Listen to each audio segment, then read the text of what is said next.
को जाकर के एमटीवी जो एक म्यूजिक चैनल है, वो हर वीक में एक शो उन्होंने शुरू किया। एमटीवी पे बैठ करके प्रेसिडेंट क्लिंटन यूथ से बात करना शुरू किया, so that they should train them in politics, they should take interest in politics.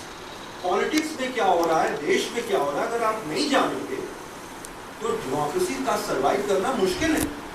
और उसको लोगों तक बताने में, लोगों को समझाने में न्यूज़पेपर्स का बहुत बड़ा रोल है। और इसीलिए मैं मानता हूं कि जो डेमोक्रेसी में small newspapers, middle size newspapers, उनका बहुत बड़ा रोल है। वो लोगों को, और हमारे देश की आज़ादी की लड़ाई में छोटे अखबारों ने, छोटी पत्रिकाओं ने जो बड़ी भूमिका निभाई।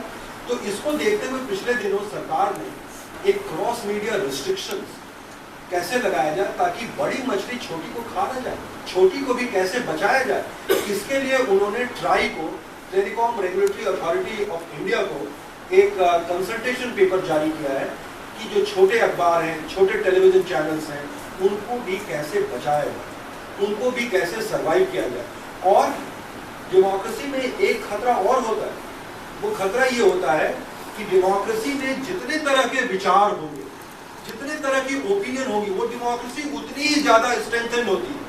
तो ये सोच करके कि अगर देश में कुछ ही बड़े अखबार रह गए, सपोज करिए कल को देश में, आज आपको ये जानकर हैरानी होगी कि देश में आरएनआई में तो 86,000 न्यूज़पेपर्स रजिस्टर्ड हैं, पर वास्तव में जो ऑलमोस्ट 75% जो रीडरशिप है, वो रीडरशिप केवल 100 न्यूज़पेपर्स।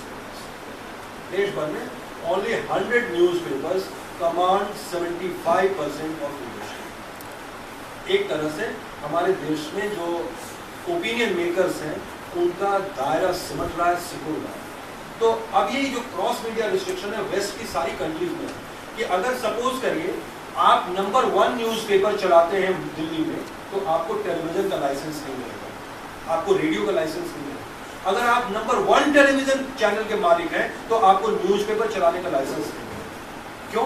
क्योंकि एक ही आदमी, एक ही कंपनी के पास, एक ही पूंजीपति के पास टेलीविजन भी हो जाएगा, अखबार भी हो जाएगा, रेडियो स्टेशन भी हो जाएगा, इंटरनेट पोर्टल भी हो जाएगा।